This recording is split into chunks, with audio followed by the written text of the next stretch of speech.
A 5-year-old orphan hides in a luxurious mansion, but when the young billionaire discovers the real reason for her presence, he is moved to tears.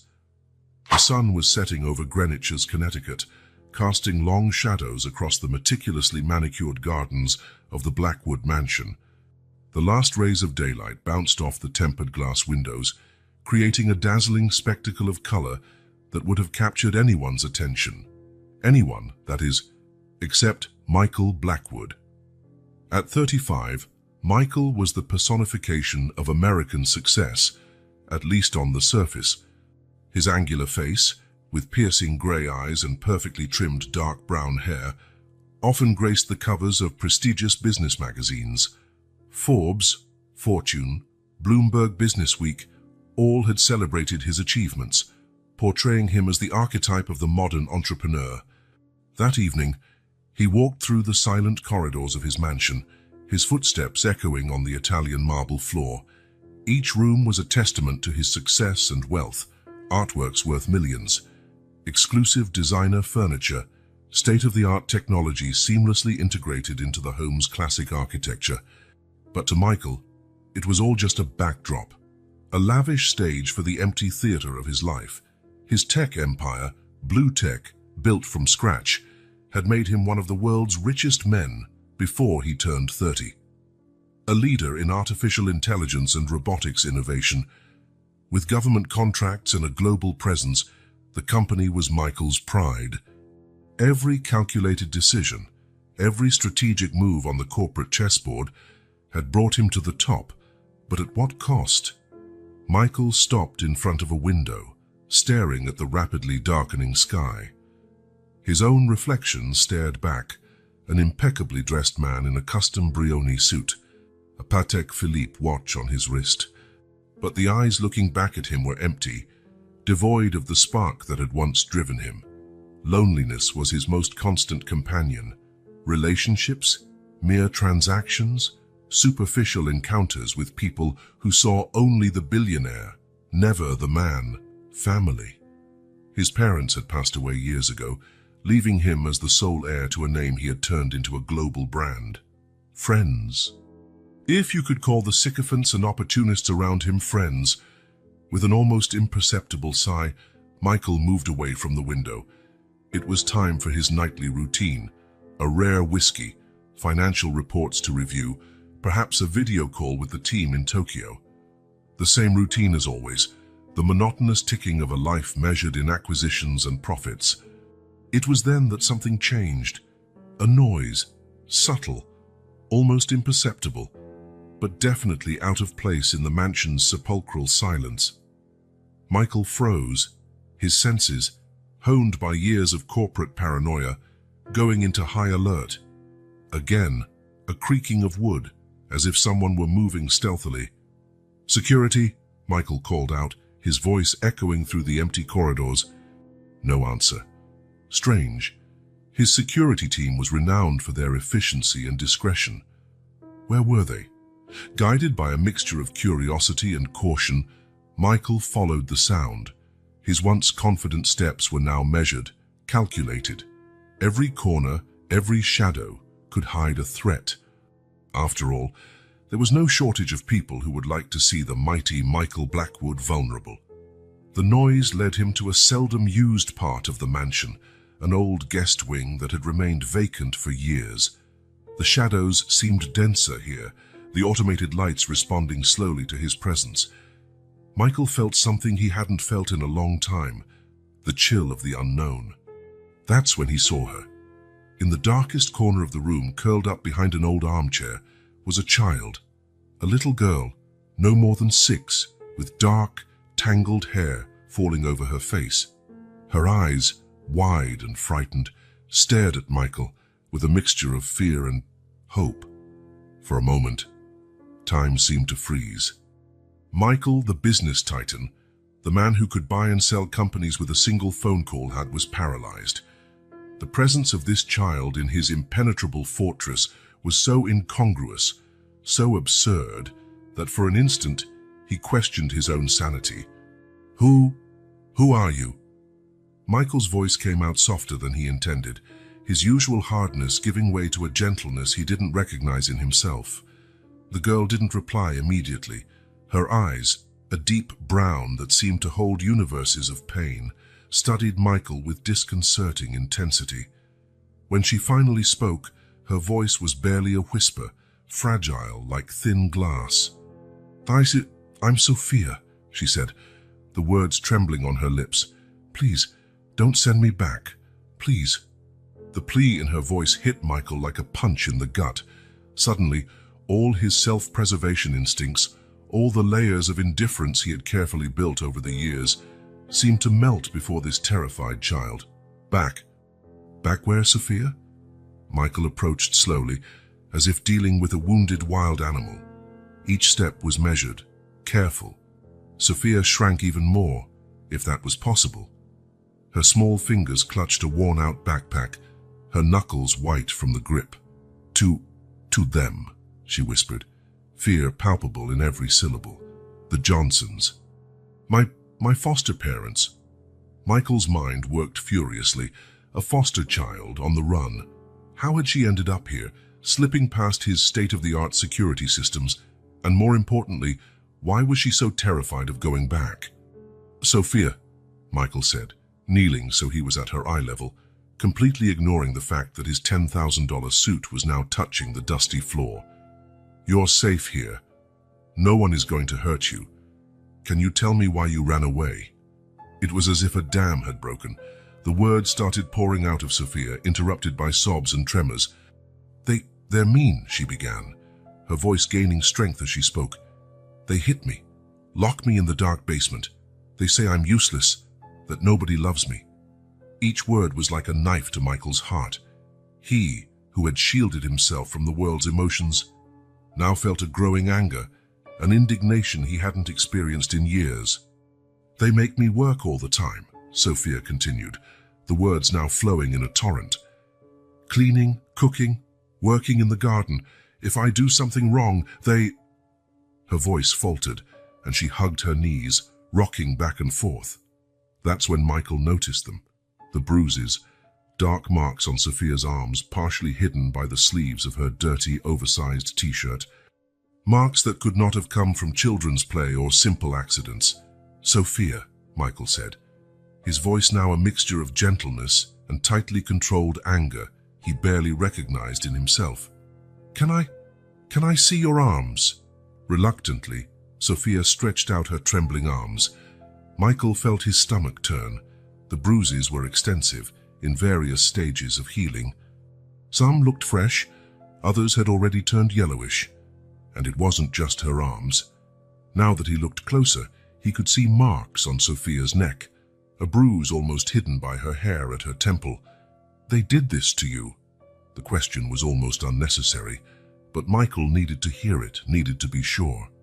Sophia nodded, silent tears streaming down her grimy cheeks. When I don't finish my chores on time, or when I make too much noise, or when... She swallowed hard. When I ask for food. It was as if all the air had been sucked out of the room. Michael felt a wave of nausea as he realized what Sophia was implying. His eyes traveled over the child's frail body, noticing for the first time how thin she was, her sunken cheeks, her wrists as slender as twigs, how her oversized clothes seemed to swallow her up. They don't feed you properly. The question came out as a horrified whisper. Sophia shook her head. Only when I finish all the chores. Sometimes I go days with just tap water. Michael felt something inside him break. All his life, he had prided himself on his rationality, on his ability to make tough decisions without being swayed by emotion.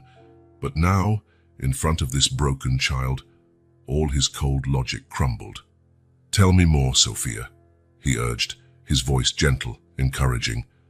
What else do they do? And Sophia told him. With a courage Michael could barely comprehend, she recited a litany of horrors, nights spent locked in a dark closet as punishment, entire days of work in scorching heat or bitter cold, her small hands calloused and bleeding, the constant torrent of verbal abuse, each insult hammering her already fragile self-esteem. They make me clean the entire house every day, Sophia said, her eyes fixed on some distant point, as if reliving each moment. If I don't finish before they come home from work, I don't get dinner, and if something isn't perfect. She shuddered, hugging herself tighter. Michael had to resist the urge to wrap her in his arms, knowing any sudden movement could scare her even more. What happens if something isn't perfect, Sophia? He asked gently, though he dreaded the answer. They use a belt, Sophia whispered, her voice barely audible. Or sometimes the garden rod. They say it's to teach me to do things right. Michael closed his eyes for a moment, struggling to contain the wave of fury threatening to consume him. How could anyone do this to a child? How could they call it teaching? And it's not just the cleaning, Sophia continued, words now flowing as if a floodgate had opened. They make me cook, too. I have to stand on a stool to reach the stove. One time I burned the bacon and... She stopped, visibly trembling. Michael waited, giving her time to find the words. They pressed my hand against the hot skillet, Sophia finally said, extending her right palm. Even in the dim light, Michael could see the whitish scar covering much of her delicate skin. The nausea Michael had felt before turned into pure, incandescent rage. He wanted to scream, to smash something, to hunt down the monsters who had done this and make them pay. But he held back, knowing any show of anger now would only scare Sophia more. What about the garden? He asked quietly, recalling that she'd mentioned it earlier. Sophia nodded sadly. They make me take care of the whole garden. Plant, water, prune, pull weeds. It doesn't matter if it's raining or if the sun is too hot.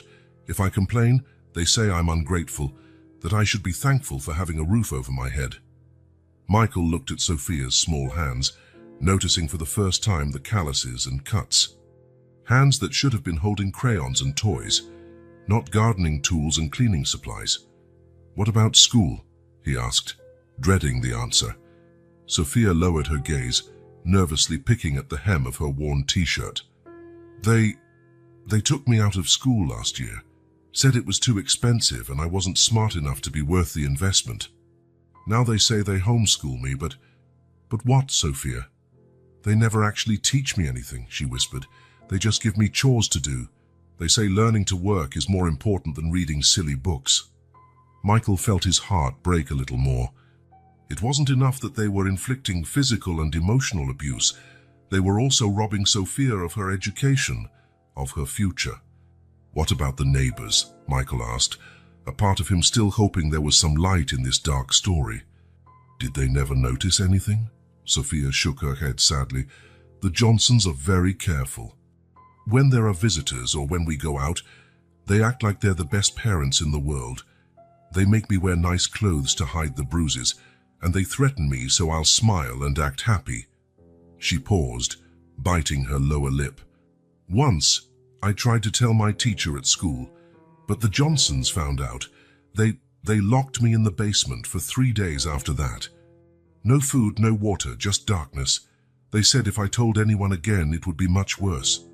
Michael felt a wave of nausea, imagining the terror Sophia must have felt, locked alone in the darkness for days.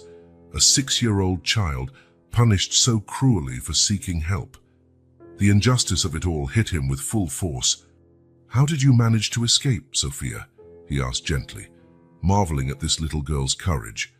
Sophia took a deep breath, as though gathering her strength to tell this part of the story. Last night, they forgot to lock the back door. I waited until they were asleep and left. I walked all night, hiding whenever I saw cars. I didn't know where to go, I just knew it had to be far from them. She looked around the luxurious room, still seeming unsure of where she was. I saw this big house and thought maybe I could hide here for a while. I didn't know anyone would find me. As Sophia finished her story, Michael felt something inside him break completely. All his years of privilege, all his success and wealth, seemed hollow and meaningless in the face of this child's suffering. And then, to his own surprise, Michael started to cry. Not quiet or restrained tears, but deep, wrenching sobs that seemed to come from the depths of his soul. Years of repressed emotions, of carefully cultivated coldness, crumbled in the wake of Sophia's story. Sophia, startled by this display of emotion from the imposing stranger, hesitated for a moment before extending a trembling little hand. Her fingers gently touched Michael's cheek, a gesture of comfort so pure, so innocent, that it only made him cry harder. Why are you crying?" Sophia asked, her voice a mixture of confusion and concern. Michael tried to pull himself together, wiping the tears with the back of his hand. Because no one should go through what you went through, Sophia. No one. Especially not a child." At that moment, with Sophia looking at him with a mix of hope and fear, Michael felt something shift inside him. All his life, his privileges, his power, his wealth, it all seemed so empty, so insignificant in the face of this single child's suffering. He thought of his mansion, with its countless empty rooms, its unused pool, its gardens maintained more for show than pleasure. He thought of the galas, the board meetings, the endless negotiations for more power, more money, more... what exactly? And here was Sophia, a child who had known only pain and rejection, offering comfort to a stranger. The irony wasn't lost on Michael. He, who had everything money could buy, was receiving the first genuine sign of empathy in years from a little girl who had nothing. In that moment, Michael made a decision. "Sophia," he said softly, "you need a warm bath and clean clothes. Then we'll get you something to eat, okay?" Sophia nodded timidly, still cautious but with a spark of hope in her eyes. Michael led her to one of the many guest bathrooms, explaining how the faucets worked and where to find fresh towels. Then he went to his own room, rummaging through his closets for something that could serve as an improvised nightshirt for Sophia. While waiting for Sophia to finish her bath, Michael headed to the kitchen. For the first time in years, he prepared a meal himself, a simple sandwich and a bowl of soup he found in the freezer. It wasn't much, but it was the best he could do at the moment. When Sophia emerged from the bathroom, clean and wearing one of Michael's shirts that looked more like a dress on her, something in the billionaire's heart tightened. She looked so small, so vulnerable. "Come," he said gently. "Let's get you something to eat." As Sophia ate, slowly at first and then more enthusiastically, Michael watched her, his mind in turmoil. What should he do now? Contacting the authorities seemed like the right course of action, but what if they sent her back, or placed her in a system that could be just as cruel?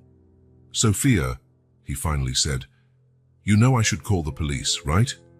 The terror that instantly filled the little girl's eyes was like a punch to Michael's stomach. "Please," she begged, fresh tears welling up.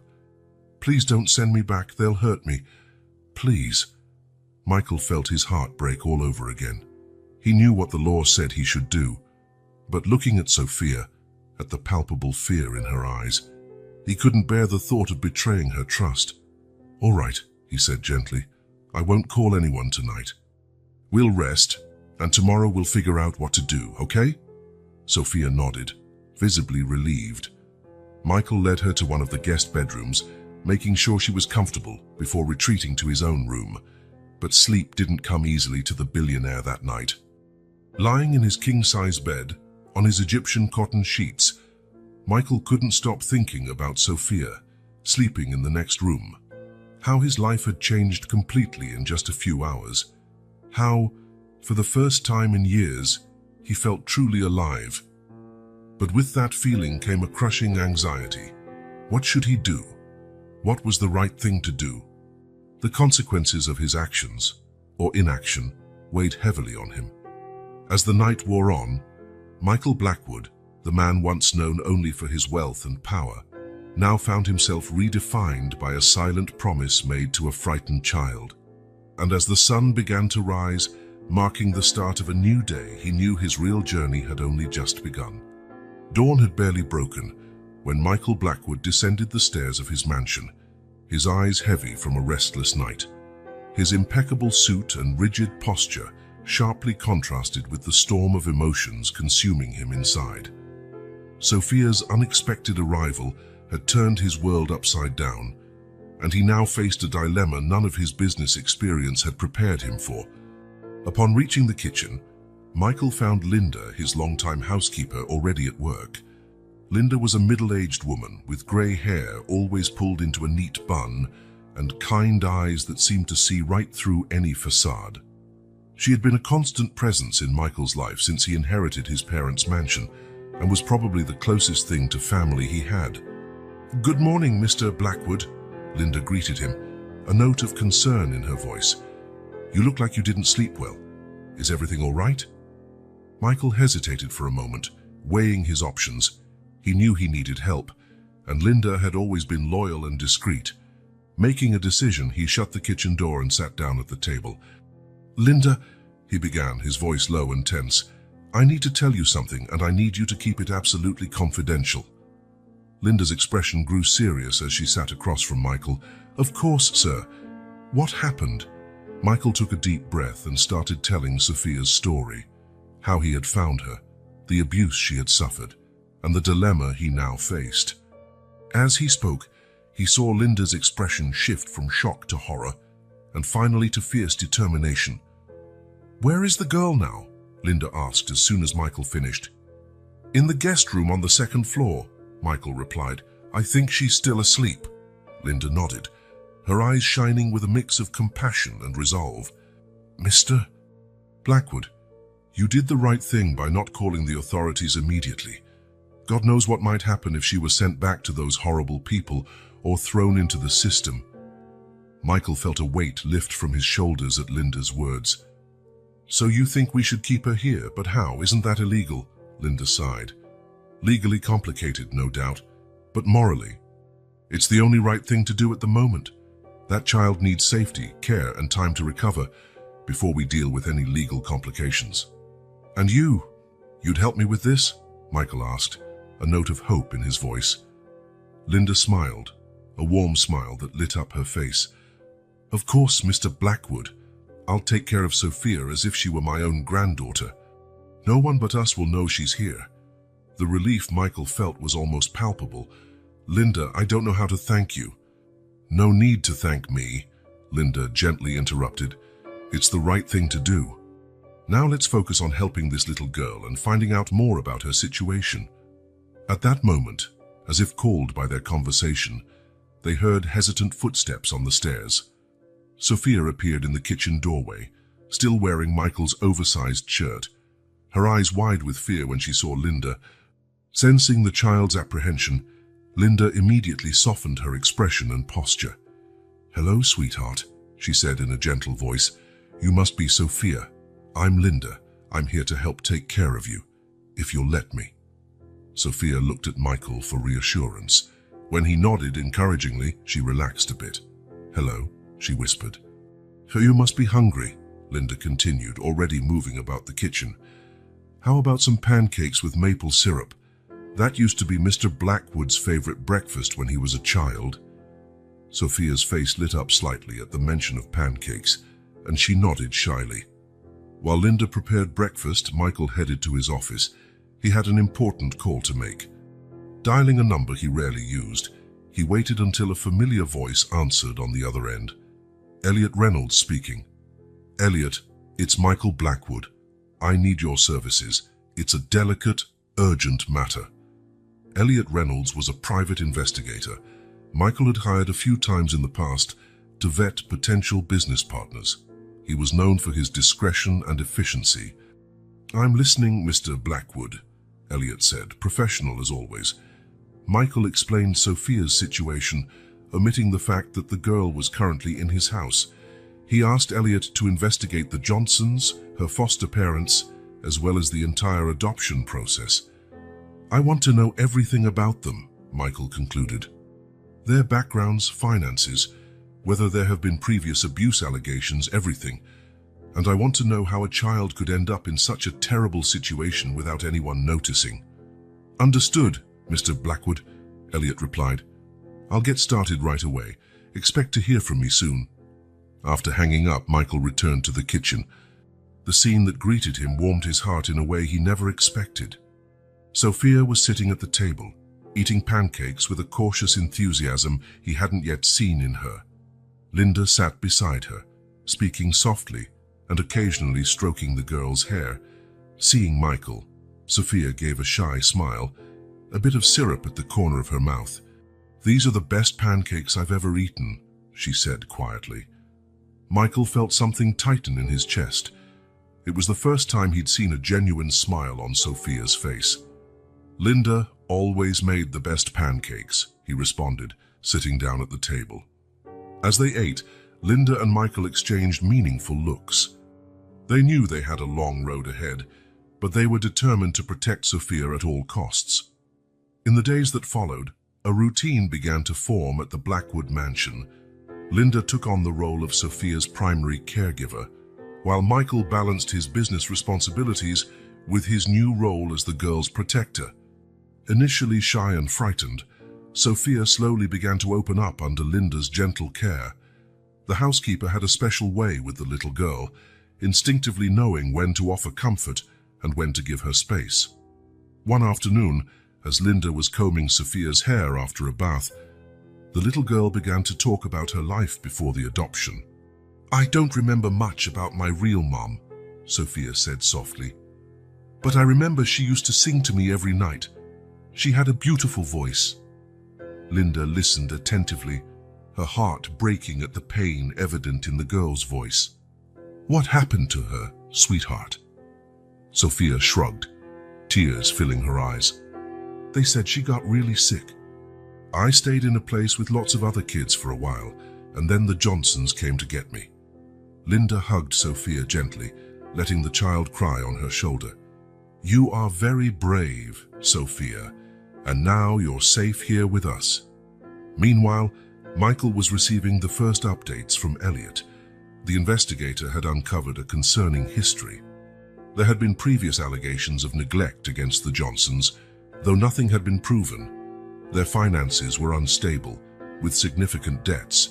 Even more worrisome, Elliot found inconsistencies in Sophia's adoption process. Some documents appeared to have been falsified, and there were indications that someone within the adoption agency might have been bribed to speed things up. Michael felt his anger grow as he read Elliot's report. How could a system designed to protect vulnerable children fail Sophia so miserably? That night, after Sophia had gone to sleep, Michael and Linda met in his office to discuss the findings. "It's worse than we imagined," Linda said, her voice trembling with indignation. "Those people should never have been approved for adoption." Michael nodded grimly, and it seems there are more people involved in this situation than just the Johnsons. "The question is, what do we do now?" Linda thought for a moment before replying. "Mr. Blackwood, Sophia needs stability and safety now more than ever. She's starting to trust us, to feel safe here. We can't just turn her over to the authorities without knowing what will happen to her." "But we can't keep her hidden forever," Michael argued, although his voice betrayed his reluctance to do anything that might harm Sophia. "No, we can't," Linda agreed. "But we can give her time to recover, to feel loved and protected. Meanwhile, we keep investigating, gathering evidence. When we have a solid case, we can ensure Sophia never goes back to those terrible people." Michael considered Linda's words. He knew that what they were doing was legally questionable, but morally, it felt like the only option. "What about her needs?" Michael asked. "Education, health, emotional development? We can't just keep her locked up here." Linda smiled, determination shining in her eyes. "Leave that to me, Mr. Blackwood. I was a teacher before I became a housekeeper.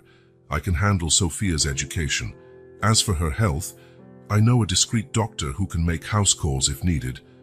And for her emotional development, well, that's something we can all contribute to." Michael felt a wave of gratitude toward Linda. "I don't know what I'd do without you, Linda." "We're in this together, Mr. Blackwood," Linda replied. "That little girl deserves a chance at a happy, healthy life, and we'll do whatever it takes to give her that chance." In the days that followed, Michael watched in admiration as Linda put her plan into action. She set up a routine for Sophia that included morning lessons, afternoon playtime, and evening reading sessions. Linda also introduced therapeutic activities, such as drawing and gardening in a small greenhouse at the back of the property. Sophia blossomed under Linda's care. Her nightmares, once frequent, began to subside.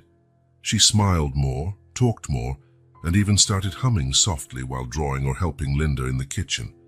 One evening, as Michael passed by Sophia's room, he heard Linda softly singing a lullaby. Stopping at the door, he saw Sophia nestled in Linda's arms, her eyes heavy with sleep, a small smile on her lips. In that moment, Michael fully realized the impact of his actions. He had given Sophia not only physical safety, but also the chance to experience the love and care every child deserves. Still, the situation weighed heavily on Michael. He knew they were walking a fine line, and that everything could fall apart at any moment. Elliot's investigations continued, revealing an increasingly complex web of negligence and corruption in the adoption system. One afternoon, as Michael was working in his office, Linda knocked softly on the door. "Mr. Blackwood," she said, her expression serious, "we need to talk about Sophia's future." Michael motioned for her to come in and sit down. "What are you thinking, Linda?" Linda took a deep breath before speaking. "Sophia is making wonderful progress, but she needs more than we can offer here in hiding. She needs a chance at a normal life." Michael felt his heart tighten. He knew Linda was right, but the thought of Sophia leaving the mansion, of not seeing her every day, was more painful than he expected. "What do you suggest?" he asked, his voice rough with suppressed emotion. Linda looked him straight in the eye, her expression gentle yet determined. "Mr. Blackwood, we need a long-term plan. We can't keep Sophia hidden forever, but we also can't just hand her over to the authorities without guarantees." Michael nodded, feeling the weight of the responsibility they had taken on. "You're right, Linda. What do you have in mind?" "Well," Linda began, "first, we need to maintain the routine we've established. The lessons, the therapeutic activities, all of that is helping Sophia heal.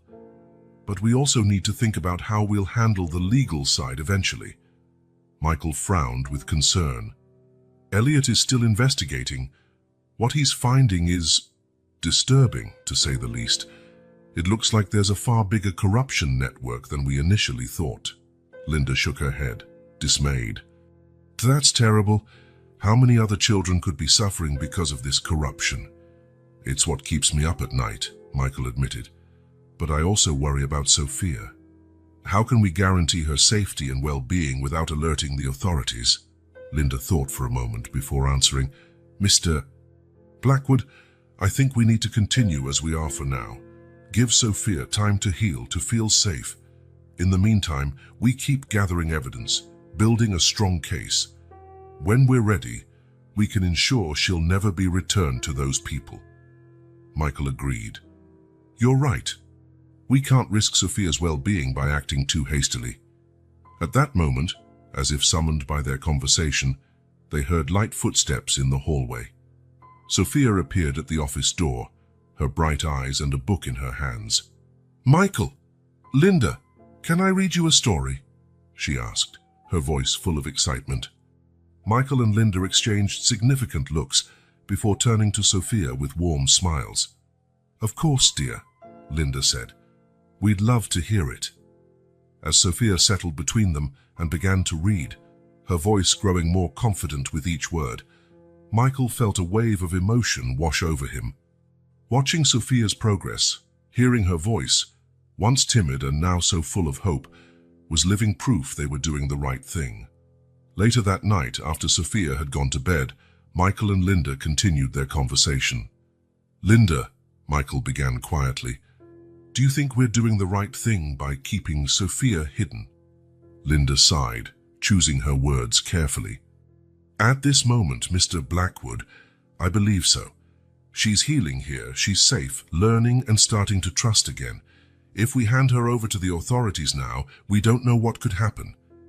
Michael nodded, feeling the weight of his decision. "You're right, but we can't keep her hidden forever. At some point, We'll have to face the legal consequences of our actions. Yes, Linda agreed. But when that moment comes, we'll be prepared. We'll have evidence. We'll have a solid case. And more importantly, Sophia will be stronger, better able to handle whatever comes next.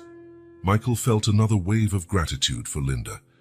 Her wisdom and compassion had been invaluable over the past few weeks. "I don't know what I'd do without you, Linda," he admitted. Linda smiled gently. "We're in this together, Mr. Blackwood. That little girl deserves a chance at a happy and healthy life, and we'll do everything we can to make sure she gets it." In the days that followed, Michael continued to watch in admiration as Linda carried out her plan. Sophia's routine included morning lessons, afternoon playtime, and evening reading. Linda also introduced more therapeutic activities, such as music and art. Sophia thrived under Linda's care. Her nightmares, once frequent, began to subside. She smiled more, talked more, and even started to sing softly while drawing or helping in the kitchen. Meanwhile, Elliot's investigation continued, revealing an ever more complex web of negligence and corruption in the adoption system. Each new discovery reinforced Michael's conviction that they had done the right thing by protecting Sophia. One afternoon, while Michael was working in his office, he received a call from Elliot. "Mr. Blackwood," the investigator's voice sounded urgent, "I've found something you need to see. It's about Sophia's biological parents." Michael felt his heart race. "What did you find, Elliot?" "It's better if we discuss this in person," Elliot replied. "Can I drop by tomorrow?" "Sure," Michael agreed, his mind already spinning with possibilities. "I'll be waiting." After ending the call, Michael sat in silence for a long moment, contemplating the uncertain future that lay ahead. He knew Elliot's discoveries could change everything, but one thing remained constant: his commitment to Sophia's well-being. With a resolute sigh, Michael stood and left the office. He found Linda and Sophia in the living room, both laughing as they worked on a giant jigsaw puzzle together. Watching them, Michael felt a mixture of apprehension and hope.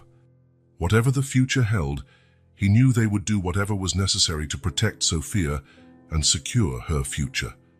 Early the next morning, Michael Blackwood descended the mansion's stairs, eyes bleary from another sleepless night.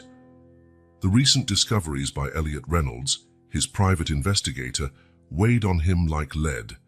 Each step toward the kitchen felt like an eternity, as though time itself conspired to make him face the decision he knew he had to make.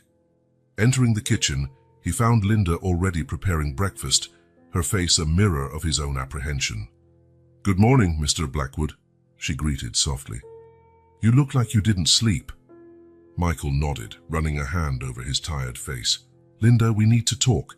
Elliot's findings, they're worse than we imagined." Before he could elaborate, the sound of light footsteps interrupted them. Sophia walked into the kitchen, her face lit by a smile that quickly vanished when she sensed the tension in the room. "Is everything okay?" she asked, her voice small and hesitant. Michael forced a smile, trying to ease the child's worry. "Everything's fine, Sophia. Just boring grown-up stuff. How about you have breakfast, and then you can go play in the garden?" While Sophia ate, Michael and Linda exchanged meaningful looks, aware they'd have to postpone their conversation. Later, with Sophia occupied with her drawings in the living room, they reconvened in the office. "Linda," Michael began, his voice trembling with pent-up emotion, "I think we need to consider taking all of this to the authorities. What's happening is bigger than we are. Children are suffering." Linda listened intently, her face mirroring his concern. "I understand your position, Mr. Blackwood, but we have to think carefully about the consequences.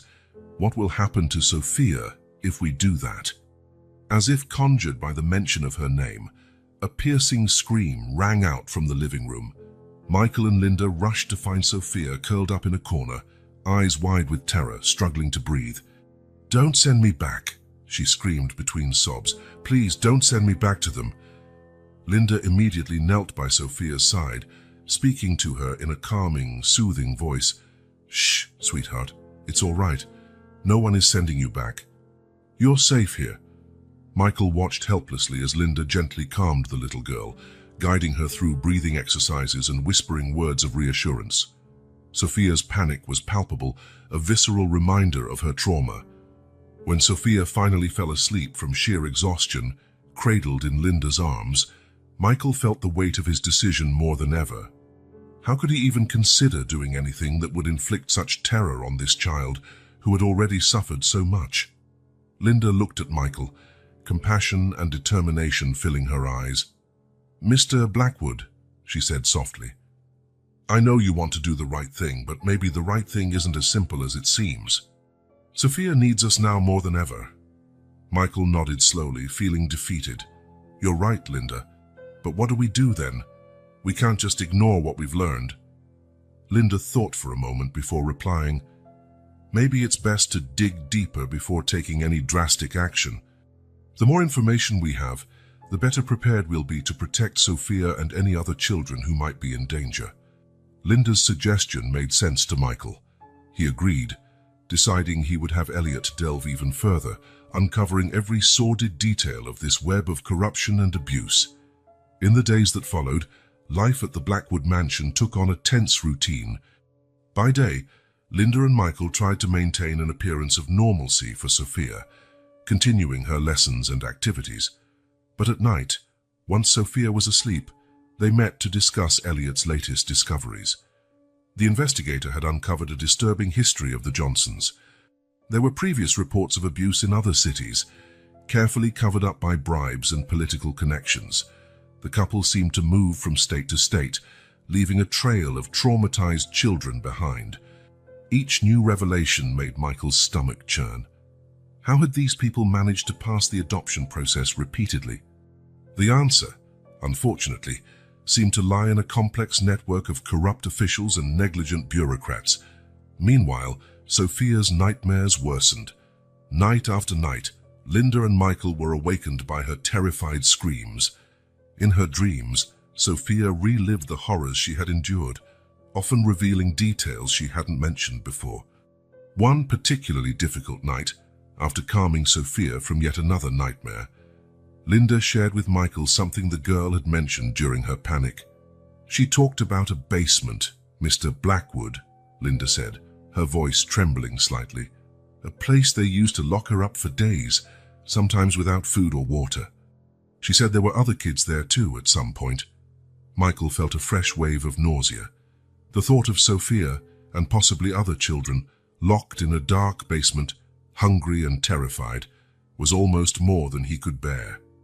"We have to do something, Linda," he said, his voice filled with emotion. "We can't let this continue." Linda nodded, her eyes shining with determination. "I agree, Mr. Blackwood, but we have to be cautious for Sophia and for all the other kids who might be in danger."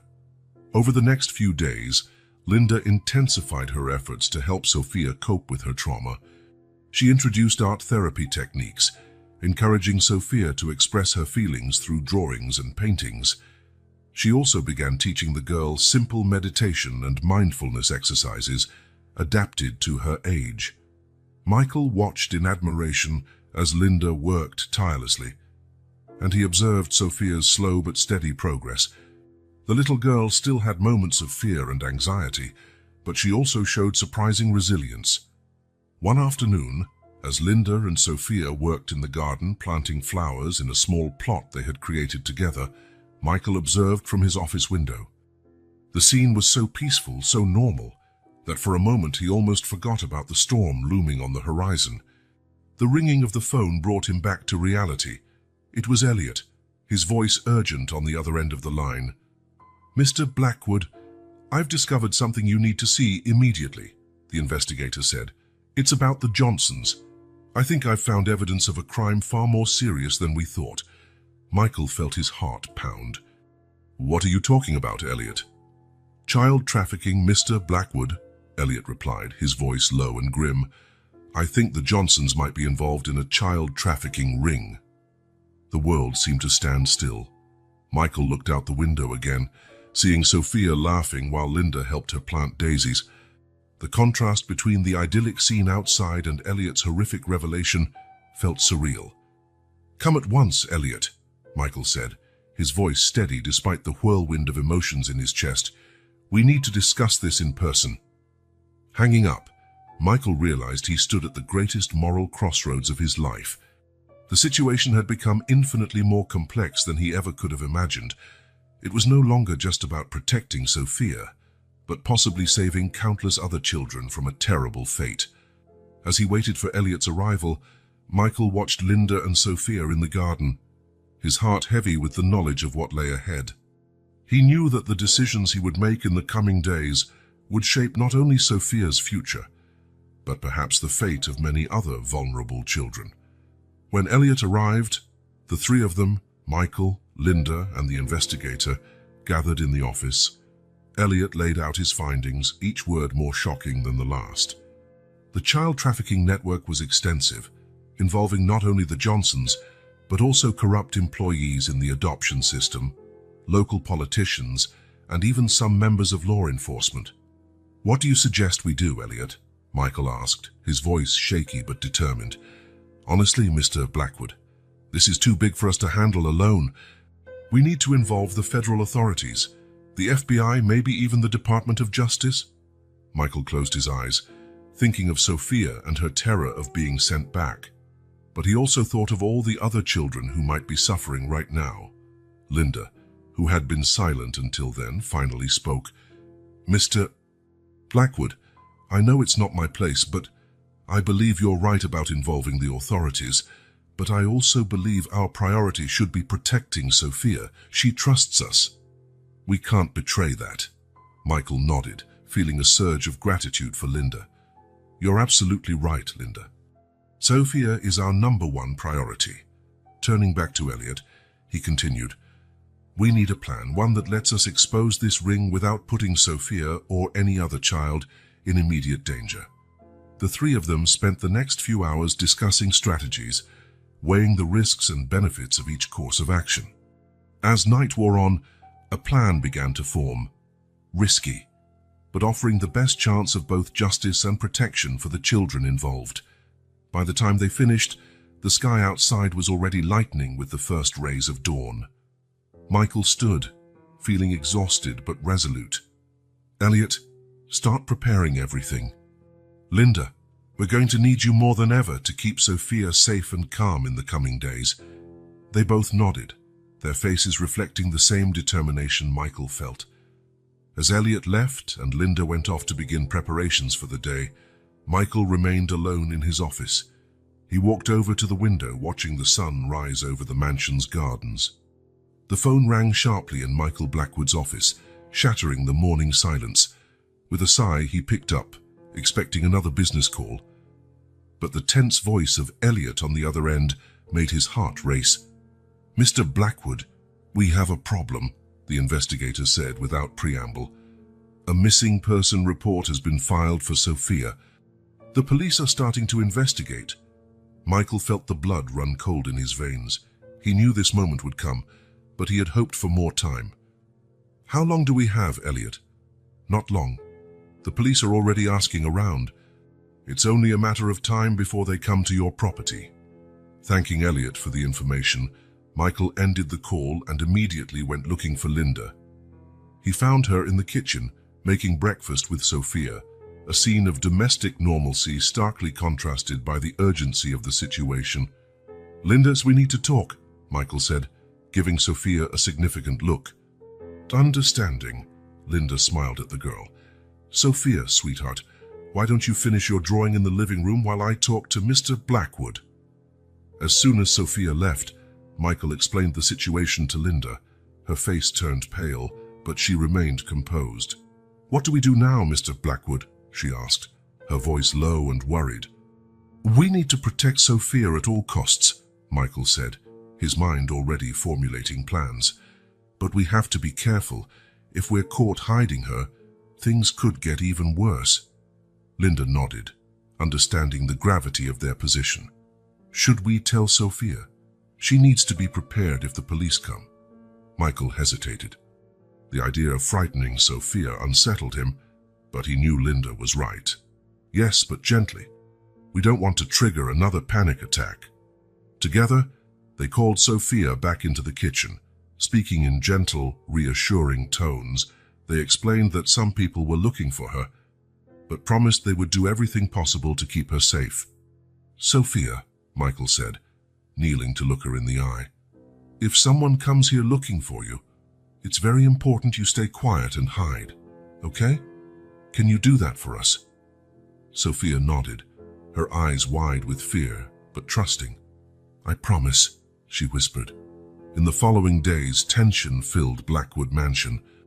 Michael doubled security measures, installing new alarms and hiring additional guards, under the pretense of concern for his own safety as a public figure. Linda worked tirelessly to keep Sophia occupied and calm, intensifying her lessons and activities indoors. They practiced hide-and-seek games, which Linda disguised as simple fun but were actually drills in case of emergency. Meanwhile, Michael watched local news with growing unease. Sophia's disappearance was gaining media attention, with the Johnsons giving tearful interviews pleading for the return of their beloved foster daughter. Their hypocrisy made Michael's blood boil. One afternoon, while Michael was working in his office, Linda rushed in looking pale. "Mr. Blackwood, there are police cars at the gate," she said, her voice shaking. Michael's heart skipped a beat. "Sophia?" "She's hiding in the spot we practiced," Linda replied promptly. Nodding approval, Michael stood up. "Good, I'll deal with them." "Remember, Linda, we know nothing." Michael greeted the officers at the front door, his expression carefully composed into polite surprise. He invited them in, offering full cooperation. "Mr. Blackwood," one detective began, "we're investigating the disappearance of a girl named Sophia Johnson. Do you have any information that might help?" Michael shook his head, his face a mask of concern. "I'm sorry, officer, but I haven't heard of a missing child in the area. That's terrible. How can I help?" The police asked a few more questions, did a brief check of the house's main areas, and left, apparently satisfied with Michael's answers. But he knew this was only the beginning. As soon as the officers were gone, Michael rushed to find Sophia. The little girl was curled up in her hiding spot, trembling slightly. Upon seeing Michael, she threw herself into his arms, silently sobbing. "You were so brave, Sophia," Michael whispered, holding her tightly. "So very brave." That night, after putting Sophia to bed, Michael and Linda convened in his office once again. The gravity of the situation weighed on them both. "We can't go on like this much longer," Linda said, her voice weary. "Sophia deserves a normal life, without constant fear." Michael nodded, running a hand over his face in frustration. "You're right. We need professional help." The next morning, Michael made a phone call he had been putting off for weeks. "Hello, Dr. Rebecca Stern. This is Michael Blackwood. I need your help with a delicate situation." Rebecca Stern was a renowned lawyer specializing in children's rights. Michael had thoroughly researched her background and was impressed by her experience with tough cases and impeccable ethics. Hours later, Dr. Stern sat in Michael's office, listening attentively as he and Linda recounted Sophia's story. Her face remained professional, but her eyes revealed her concern and compassion. "Mr. Blackwood, Ms. Linda," she began once they finished, "what you've done for Sophia is admirable, but it's also extremely risky, legally speaking. We need to act quickly to legitimize this situation." "What do you suggest, Dr. Stern?" Michael asked, leaning forward anxiously. "First, we need to document everything. The abuse Sophia suffered, the evidence you've gathered about the Johnsons, and the trafficking ring. Then we'll file an emergency guardianship request for you, Mr. Blackwood, while we initiate proceedings to permanently terminate the Johnsons' parental rights." Linda frowned worriedly. "But what if they try to take Sophia back while the process is ongoing?" Dr. Stern shook her head. "With the evidence we have, I can get a protective order for Sophia. She won't have to go back to the Johnsons." Michael felt a huge weight lift from his shoulders. "And what about the trafficking ring? How do we handle that without putting Sophia in danger?" "We'll work with federal authorities," Dr. Stern explained. "We'll present the evidence anonymously at first, to keep Sophia safe, but eventually, she'll likely have to testify. The thought of Sophia having to relive her trauma in a courtroom made Michael's stomach churn. But he knew it was necessary to secure justice not just for her, but for all the other children victimized by this ring. "Linda," Michael turned to the housekeeper, "we need to prepare Sophia for what's coming. She needs to understand what will happen without feeling overwhelmed or terrified." Linda nodded, determination shining in her eyes. "Leave it to me, Mr. Blackwood. I'll help her understand in the kindest way possible." In the following days, Linda worked tirelessly with Sophia, using games, stories, and carefully planned conversations to prepare her for possible interactions with the authorities. Michael watched in awe as the girl, though still frightened, displayed notable courage and resilience. Meanwhile, Michael and Dr. Stern worked day and night, assembling the necessary documentation and formulating a solid legal strategy. They knew they were about to embark on a tough battle, but their resolve to protect Sophia and expose the ring drove them forward. A week after the police's initial visit, Michael received another call from Elliot. "Mr. Blackwood, the police are stepping up their search. They're planning a full sweep of the area in the next few days." Michael knew it was time to act. Glancing at a photo of Sophia on his desk, smiling shyly while holding a colorful drawing, he picked up the phone. "Dr. Stern, it's time. We'll file the papers tomorrow morning." As night fell over the Blackwood mansion, Michael found himself on the veranda, gazing at the stars. The walls were closing in, but for the first time in weeks, he felt a spark of hope. Tomorrow, they would take the first step in securing Sophia's future and revealing the truth to the world. Linda joined him, carrying 2 cups of tea. "Sophia finally fell asleep," she said gently. "She's stronger than we realize, you know." Michael nodded, giving a tired but determined smile. "Yes, she is. And we're going to make sure she has a chance to show that strength to the world in a safe, protected way." Sipping their tea in companionable silence, both knew the real challenge was only beginning. But with Sophia as their inspiration, they were ready to face whatever lay ahead. Morning broke grey and rainy, as though the sky itself reflected the gravity of the day's events. Michael Blackwood adjusted his tie for the 3rd time, his reflection in the mirror revealing the anxiety he struggled to hide. "It's time, Mr. Blackwood," came the calm voice of Dr. Rebecca Stern behind him. Michael nodded, turning to face the woman who had become his most important ally in recent weeks. "We're doing the right thing, aren't we, Rebecca?" The lawyer gave him a gentle smile. "Absolutely. Today is the day we start securing Sophia's future, and hopefully the futures of many other children." With a final deep breath, Michael followed Dr. Stern out of the mansion. Linda stood at the door, Sophia by her side, both wearing expressions of mingled fear and hope. "It'll be okay, sweetheart." Michael knelt to speak with Sophia. "Remember what we talked about. Be brave and always tell the truth." Sophia nodded solemnly, her big brown eyes filled with understanding beyond her years. "I promise, Michael." The drive to the police station felt endless. Michael mentally reviewed all the evidence they'd collected and all the carefully prepared statements. When they arrived, they were greeted by a group of detectives and social workers, all wearing grave expressions. "Mr. Blackwood," began Detective Johnson, a middle-aged man in charge of the case. "I understand you have information regarding the missing girl, Sophia Johnson." "Yes, Detective," Michael replied, his voice firm despite his nerves. "And not just that. We have evidence of a much larger case of child abuse and possible trafficking." The next few hours were a whirlwind of testimonies, evidence presentations, and heated discussions. Dr. Stern systematically laid out every piece of evidence they had. Medical reports documenting Sophia's abuse, discrepancies in her adoption, suspicious ties of the Johnsons to other troubled foster arrangements.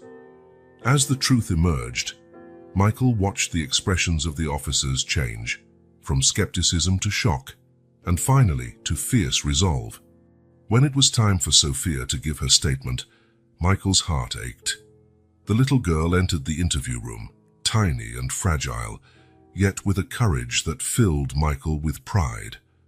Linda was allowed to accompany her, offering comfort and support.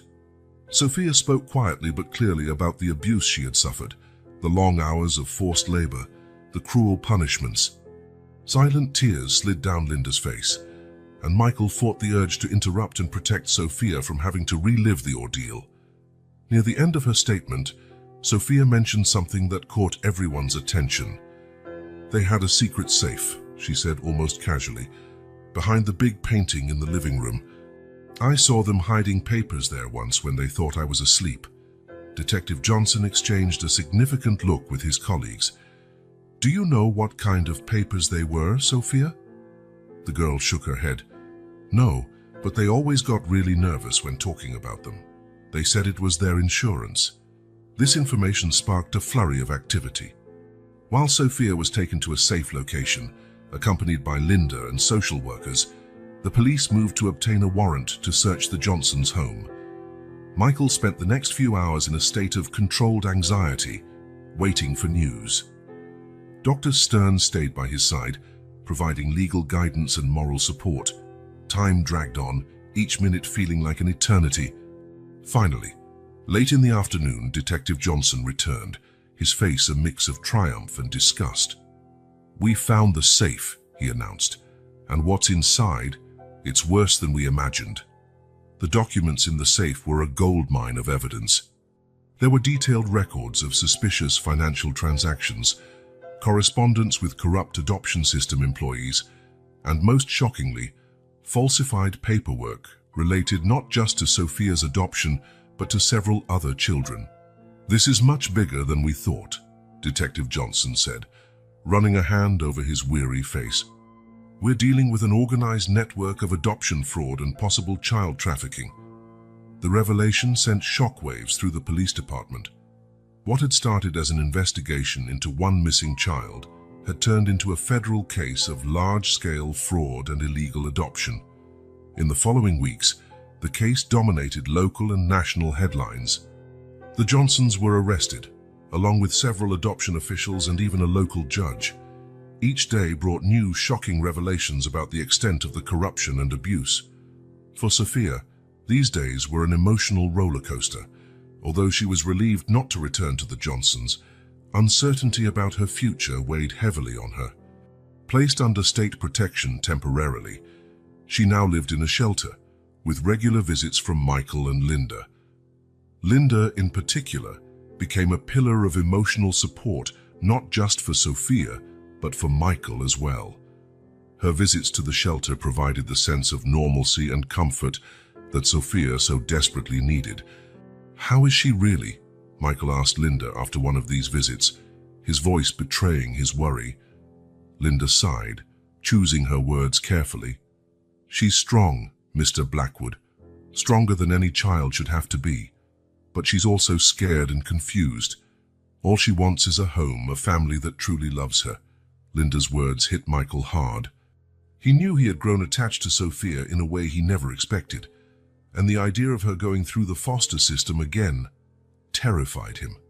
The trial of the Johnsons and their accomplices was a media event. Following Dr. Stern's guidance, Michael did his best to shield Sophia from the spotlight, but he knew that eventually she would have to testify. The day Sophia took the stand was one of the hardest in Michael's life.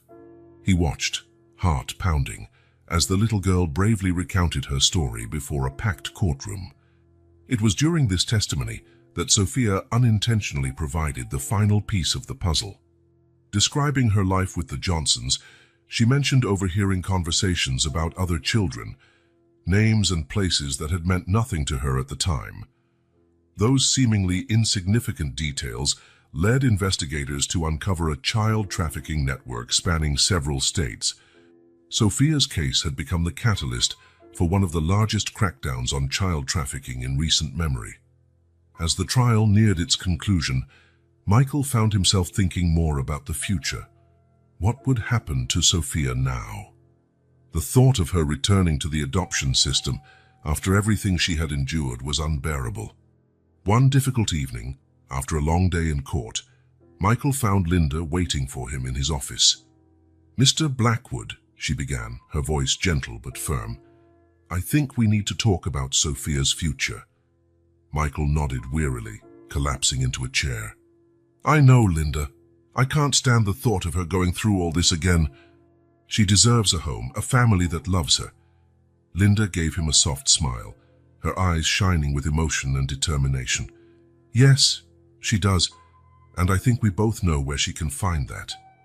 Michael looked at Linda, a slow understanding dawning in his eyes. "You think I should adopt her?" Linda finished. "Yes, Mr. Blackwood. I think that's exactly what you should do." The silence that followed was charged with emotion.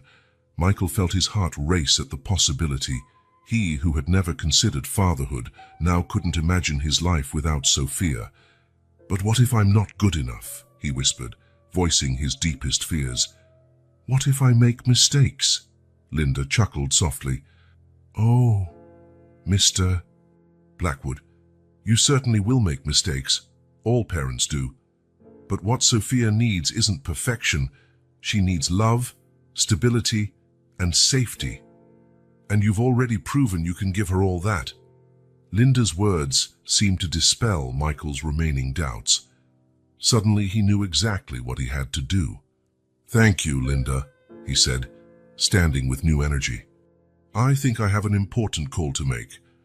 As Michael picked up the phone to call Dr. Stern and start the adoption process, a wave of emotion washed over him. The case that had begun with a frightened child hidden in his mansion had grown far bigger than he ever imagined. The truth had come out, exposing a network of corruption and abuse. But from the ashes of that terrible revelation, a new family was about to be born. And Michael knew with a certainty he had never felt before that this was only the beginning of a new journey, one he and Sophia would make together. In the days that followed, Michael threw himself into the whirlwind of adoption procedures, working closely with Dr. Stern. He navigated the complex legal process, determined to do everything right for Sophia. Meanwhile, the case against the Johnsons and their accomplices continued to unfold in court. The evidence was overwhelming, and each new day brought shocking revelations about the scope of the child trafficking ring. Michael did his best to shield Sophia from the worst of the media storm, but it was impossible to isolate her entirely. With Linda's help, he strove to create an environment of normalcy and safety for the girl, despite the chaos around them. One afternoon, as Michael was reviewing documents in his office, he heard a soft knock at the door. It was Sophia, her eyes wide and curious as she peeked inside. "Michael," she called hesitantly, "may I come in?" "Of course, sweetheart," he replied, putting aside his papers and giving her his full attention. "What's on your mind?" Sophia entered, twisting her hands nervously. I heard you and Linda talking last night," she said quietly. About adopting me." Michael's heart skipped a beat.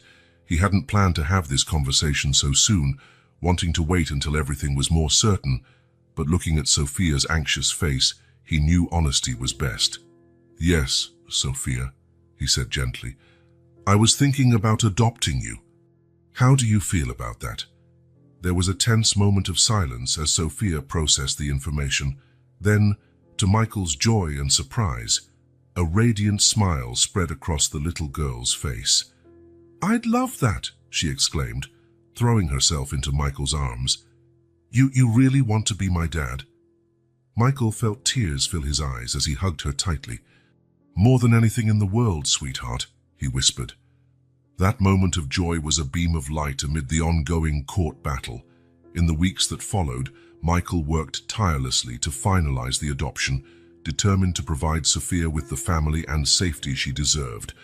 Finally, after weeks of testimony, deliberation, and shocking revelations, the trial came to an end. The Johnsons and their accomplices were found guilty on multiple charges, including fraud, child abuse, and child trafficking. Their sentences were severe, ensuring they would spend decades behind bars. For Michael and Sophia, the end of the trial marked the start of a new chapter. On the day the adoption was made official, they celebrated with a small gathering at the Blackwood mansion, attended by Linda, Dr. Stern, and a few close friends.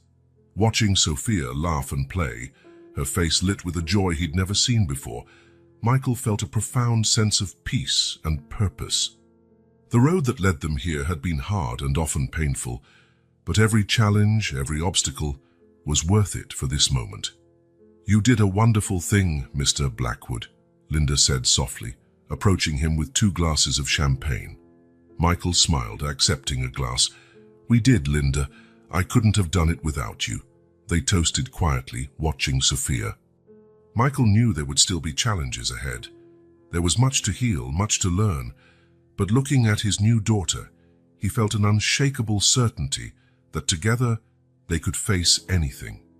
Morning light filtered through the large windows of Michael Blackwood's office, illuminating the stacks of documents spread across his desk. He'd stayed up all night reviewing the latest findings about Sophia's case. The revelations were shocking, and the implications enormous.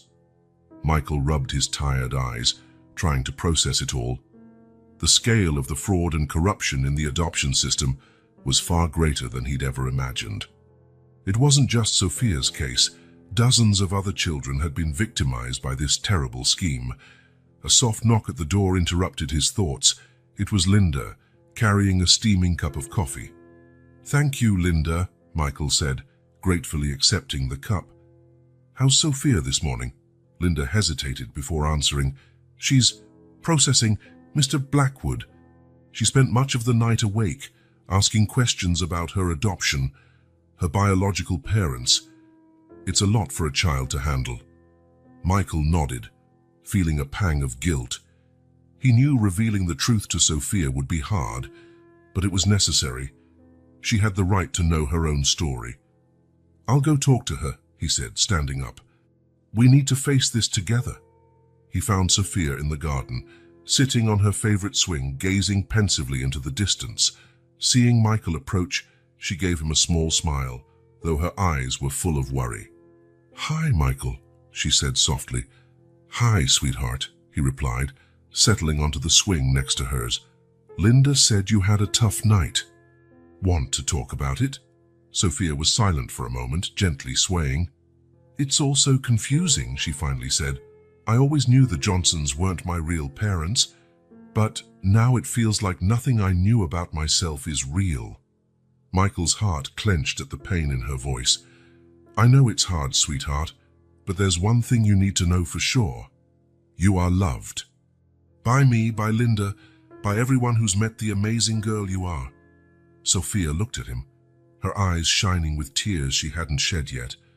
"But what if my real parents want me back? What if I have to leave?" Michael felt a knot in his throat. He'd worried about that possibility himself, though he tried not to dwell on it. "Sophia, no matter what happens, I promise I'll fight for you. I'll do everything I can to make sure you stay safe and happy." He paused for a moment before continuing. "Actually, I wanted to talk to you about that. I'd like to become your legal guardian. What do you think?"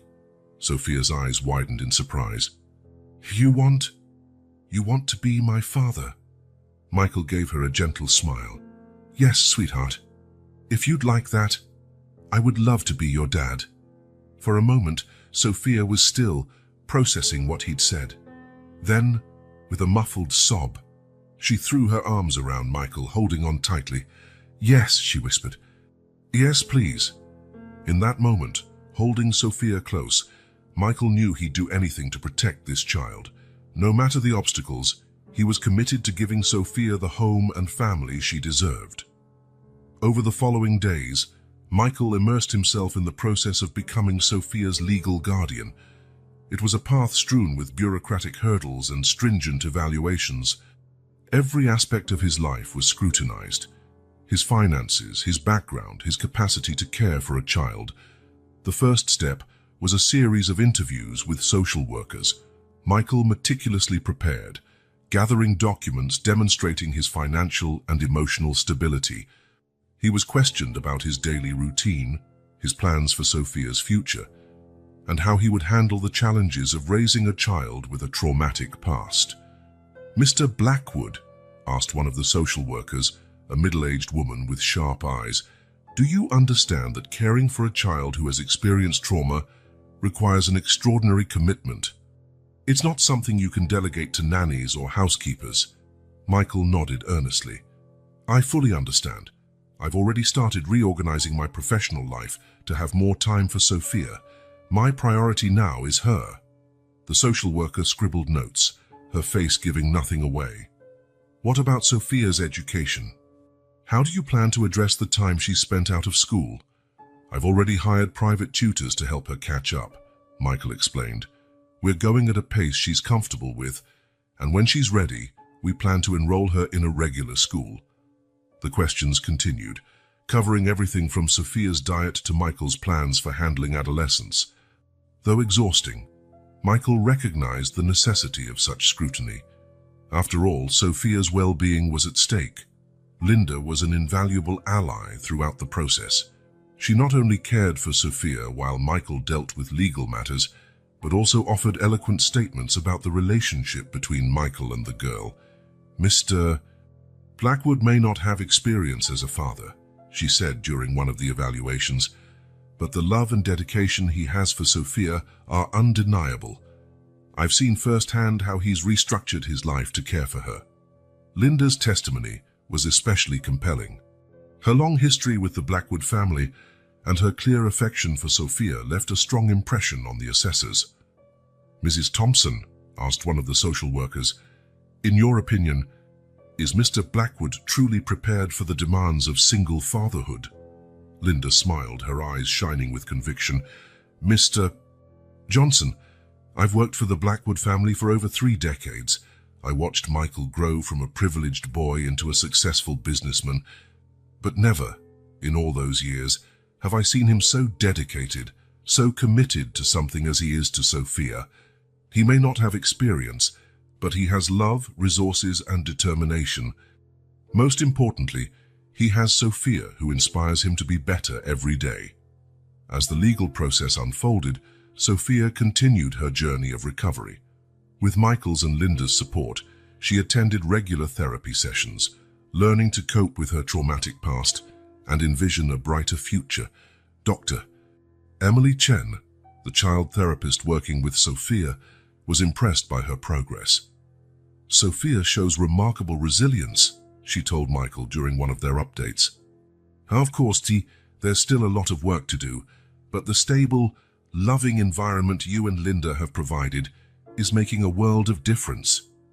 Michael received the compliment with a mixture of pride and humility. "What else can we do to help her, Dr. Chen?" The therapist smiled. "Keep doing what you're doing. Be consistent, patient, and above all, present.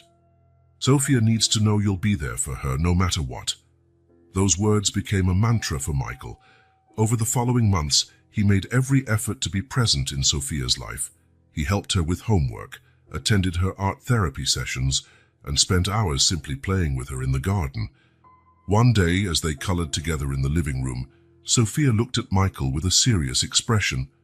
"Michael," she said, setting aside her crayon, "can I ask you something?" "Of course, sweetheart," Michael replied, putting down his colored pencil. "What is it?" Sophia hesitated, biting her lip nervously. Do you really want to be my dad?" Even after knowing all the bad things that happened to me, Michael felt his heart clench. He moved to kneel in front of Sophia, taking her small hands in his. "Sophia, look at me," he said gently. When their eyes met, he continued, "I want to be your dad more than anything in the world. The bad things that happened aren't your fault, and they don't change who you are, an amazing, brave, loving girl. I feel honored to have the chance to be your father." Sophia's eyes filled with tears, but a shaky smile appeared on her lips. "I love you, Michael," she whispered, wrapping her arms around his neck. "I love you too, sweetheart," Michael replied, his own voice thick with emotion. "More than you can imagine." The community in Greenwich, initially skeptical about Michael and Sophia's story, gradually changed its view. As more details of the case came to light and people witnessed Michael's dedication, public opinion began to shift in his favor. At first, there were many whispers and curious looks whenever Michael took Sophia to the park or the local grocery store. But over time, people began to see beyond the famous billionaire and the girl with a tragic past. They saw a devoted father and a delightful daughter, building a life together. Sarah Johnson, one of Michael's neighbors, was among the first to change her mind. "I'll admit, at first I was skeptical," she told Linda during a chance encounter at the market. "I thought it was just another rich guy trying to improve his image. But seeing how he is with that girl, it changed my opinion completely." Linda smiled, pleased to hear it. "Mr. Blackwood really is devoted to Sophia. She's brought a light into his life that I've never seen before. These small conversations, these moments of acceptance and understanding, accumulated over time. The community that once regarded Michael with suspicion now saw him as an example of compassion and dedication." Meanwhile, investigations into Sophia's case and the broader adoption fraud continued. Michael maintained regular contact with Detective Johnson, who led the investigation. "Mr. Blackwood," the detective told him during one of their weekly updates, "the evidence we found in the Johnson safe opened a Pandora's box. We're uncovering connections to corrupt officials in multiple adoption agencies across the state." Michael felt a mixture of anger and relief. "What about the other children? Is there any chance of finding them?" The detective sighed heavily. "We're trying, but many of these adoptions took place years ago. Some of those children may already be adults now, but we won't give up. Every child deserves to know the truth about their origins." These conversations left Michael emotionally drained. The thought of so many other children going through what Sophia had endured was almost too much to bear. But he channeled his anguish into action, using his resources and influence to support organizations working to reform the adoption system and protect vulnerable children. One day, while Michael was in his office, Linda came in with a worried expression. "Mr. Blackwood," she said, "I think you should see this." She handed him the local newspaper. The front-page article was about Sophia's case, revealing details that should not have been made public. Michael felt his stomach drop. "How did this leak?" Linda shook her head. "I don't know, sir, but I'm afraid this might affect the adoption process." Immediately, Michael phoned his lawyer, who promised to investigate the leak and take legal action if necessary. But the damage was done. Reporters started swarming the property, eager for a statement or a photo. Sophia, naturally, was upset by the sudden attention. "Why won't they leave us alone?" she asked one evening, after a particularly stressful day. Michael held her tight. "They're just doing their jobs, sweetheart. But don't worry, this will pass. What matters is that we're together." Despite the turmoil outside, Michael focused on strengthening his bond with Sophia. They spent their evenings playing board games, reading stories, or just talking about the day. It was during one of these quiet nights that Sophia asked a question that caught Michael off guard. "Michael," she said hesitantly, "do you think my real mom is still alive?" Michael felt his heart tighten. He'd known this question would come eventually, but it still hit him unexpectedly. "I don't know, Sophia," he answered honestly. "But if you want, we can try to find out. I just want you to know that no matter what happens, you'll always have a home with me." Sophia nodded thoughtfully. "I'd like to know," she said at last, "but not now. Maybe when I'm older." Michael smiled, proud of Sophia's maturity. "Whenever you're ready, we'll do it together." As the adoption process moved forward, Michael encountered ever-growing challenges. Questions arose about his ability to be a single father, concerns about his public life affecting Sophia, and even insinuations about his motives for adopting her. Each obstacle only strengthened Michael's resolve. He confronted every challenge head-on, always with Sophia's best interests at heart. At last, after months of anxiety and waiting, the day of the final hearing arrived. Michael adjusted his tie nervously, as he waited in the courthouse corridor with Sophia and Linda. "It'll be all right," Linda reassured him, giving his shoulder a comforting squeeze. Sophia, dressed in her best outfit, clutched Michael's hand tightly. "I'm scared," she admitted quietly. Michael knelt to meet her gaze. "I'm a little scared too, sweetheart, but you know what? No matter what happens in there, we'll face it together, okay?" Sophia nodded, a small smile curving her lips. "Okay." When they finally entered the courtroom, Michael felt the weight of all eyes on them. The Judge May, a middle-aged man with a solemn expression, observed them carefully as they took their seats. The hearing was intense. Michael's lawyer presented detailed evidence of Sophia's progress under his care, testimonies from professionals who had worked with her, and passionate arguments about why Michael was the best option for her future. Dr. Emily Chen, Sophia's therapist, was among the first to testify. "Your Honor," she said in a calm, professional tone, "in my 20 years of practice, I've rarely seen a child make such significant strides in such a short time. The stable, loving environment Mr. Blackwood has provided has been crucial to Sophia's recovery." The social worker who conducted the home study also gave a positive assessment. "Mr. Blackwood has shown an extraordinary commitment to Sophia's well-being," he stated.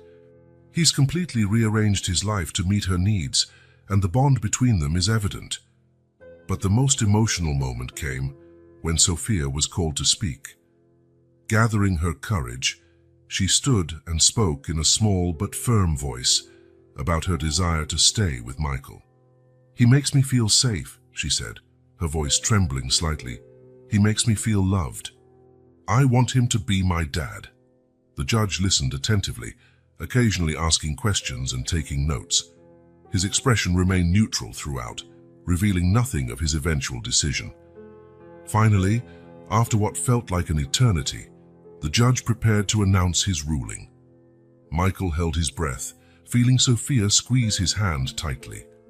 "After careful consideration of all the evidence presented," the judge began, his voice echoing in the hushed room, "I am convinced that Sophia's best interests will be served by granting legal guardianship to Mr. Michael Blackwood."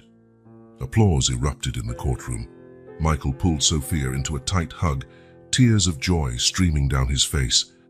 "We did it, sweetheart," he whispered. "We're officially a family." Sophia looked at him, her eyes shining with happiness. "Can we go home now, Dad?" Michael's heart soared at hearing Sophia call him Dad for the first time. "Yes, my darling," he said, voice choked with emotion. "Let's go home." The celebration that followed at the Blackwood mansion was a burst of joy and relief. Friends, colleagues, and even a few reporters who had followed the case gathered to mark the beginning of a new chapter in Michael and Sophia's lives. Linda, of course, was at the heart of it, coordinating the party with her usual efficiency and making sure everything was perfect for Sophia. Watching her interact with the girl, Michael couldn't help noticing how Linda had become a motherly figure to Sophia. In the midst of the celebration, Sophia pulled Michael aside, her eyes shining. "Dad," she said, testing the word again, I just wanted to say thank you for everything." Michael felt his heart swell with an emotion he could barely contain. He knelt to her level. "No, sweetheart, I should be thanking you. You taught me what really matters in life." Sophia smiled, the brightest smile Michael had ever seen, and hugged him tightly. As night fell, guests began to leave, leaving only the newly formed Blackwood family. Michael, Tom, Sophia, and Linda sat out on the veranda, gazing at the stars. "So," Linda asked with a smile, "how does it feel to be an official dad, Mr. Blackwood?" Michael looked at Sophia, who had fallen asleep with her head on his lap, and smiled. Honored, scared, overwhelmed. All at once, Linda nodded sympathetically. "That's parenthood, and you're doing a wonderful job." Michael reflected on the incredible journey that had brought them here. From a distant, cold billionaire, he had become a loving, devoted father, and Sophia, The frightened child he'd found hiding in his mansion was now a happy, confident little girl with a bright future. "You know, Linda," Michael said softly, stroking Sophia's hair, "I always thought success meant having more money, more power, but now I understand. This," he gestured to Sophia and Linda, "this is true success." Linda smiled, her eyes shining with emotion.